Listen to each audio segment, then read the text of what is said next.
Okay, we got a 2008 Suzuki Forenza here, and when I got this car, um, basically it was stalling out at stoplights, stop signs, very limited power, just didn't want to go. The transmission was shifting rough.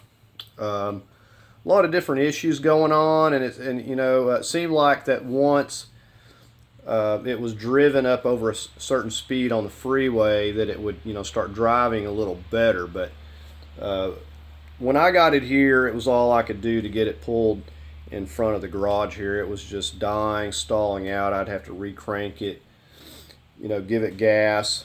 Wasn't running good at all. And I mainly wanted to do this video to show you, how difficult it can be figuring out what's wrong with something. Now, this I pulled up the codes. Of course, it had a lot of codes. It had transmission codes, throttle body codes, fuel injector code. I mean, it was throwing up all kinds of codes, and I knew there was no way, like everything on the car could not possibly have went wrong at the same time. But there was a lot of codes. There's the oxygen sensor that had been on there. Let's see. There was even a code to do with the PCM on here. It seems like I remember an ambient air sensor. There was a map sensor code. Just like I said, a lot of codes on here. It did have a misfire. I think it was just a generic misfire code, and there may have been something to do with the EGR, but it was a lot to work with. So to try to pinpoint this down, it can be difficult. If you just go to replacing parts and stuff, it could really add up. There was also something with a camshaft sensor and with the timing being off. Now, a little backstory. An engine, I had put the engine in this, and it had really low miles. I think it was like 75,000 miles, a new timing assembly. Barring that something broke in that timing assembly, everything was new in there. Just, cannot see that whatsoever. Okay, so I was lucky enough to have kept an old box of parts. Now, not everyone's going to have the luxury of having that. And we had an EGR, and we have some injectors and some other sensors and stuff here. Okay, so here we got the hood up, and I just want to tell you where I started. Initially I'm thinking, okay, we got a blockage in the catalyst here, something going on with that. Okay, so you'll note that I've got the heat shield off here. Right under here is where the O2 sensor is, and this thing is given a code, so I believe it does need to be replaced. But I popped out the O2 sensor, cranked it up just to let it idle to see what it was going to do. Didn't make any difference. It sputtered and died.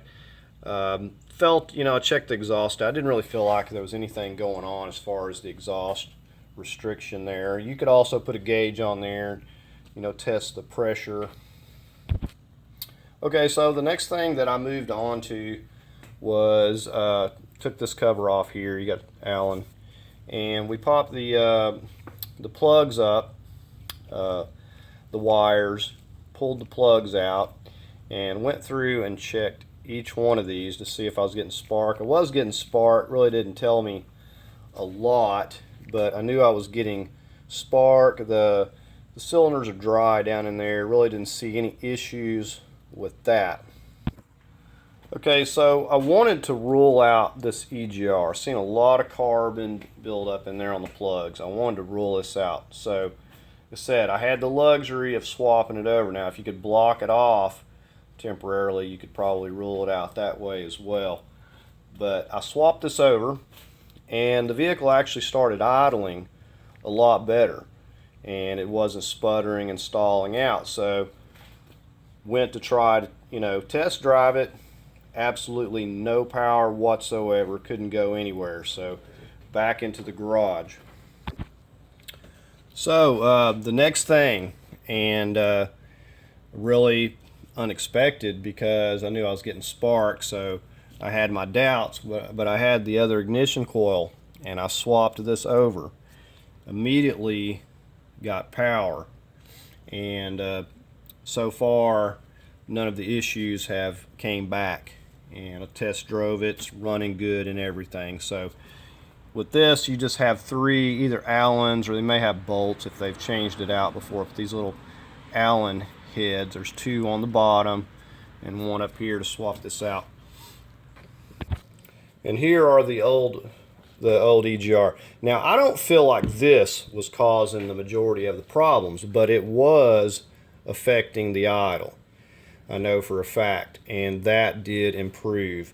And like I said, these were parts off of the other engine, so I was lucky enough to have these to swap them over. But this was the biggest issue right here. So if you have one of these and all of a sudden you're experiencing this loss of power, stalling out, and you know, all these types of issues, and like I said, it was throwing a lot of codes, and those just kind of went away. So sometimes you can't always go by what codes that you got. You got to kind of, you know, go through some logical steps and try to figure out what you know about the vehicle and kind of know where to start. This would be a good place to start. I said these aren't very expensive. You could change this out. You know, the wires on here are good too. Now you want to make sure your spark plugs are good, make sure your wires are good. If you can, you know, verify that, and you know you got compression and all those things, you know, this is where you want to go. And for it to be having that many issues, it's more likely that it would be this, as opposed to having, you know, a single wire or a spark plug. You know, it's going to be something major, and this thing had really failed big time, and it was making it pretty much undrivable. Okay, so like I said, I wanted to make this video to hopefully help someone else out. You know, you may be thinking that you've got a complete engine failure, but you know, start with some of the simple things. I know not everyone has the luxury of having all this diagnostic equipment. If you take it in somewhere, it's going to get real expensive in a hurry, and you know that coil pack is not that expensive and a good place to start. Diagnostic is going to start adding up really quick, and who knows what can happen from there. So anyways, I'm going to get the heat shield back on this thing, and this thing is running good again, and very happy with it. So I hope you enjoyed the video. Hope you found it helpful. If you did, give it a thumbs up. If you'd like to leave a comment, please do so. As always, I invite you to subscribe, and thank you for watching.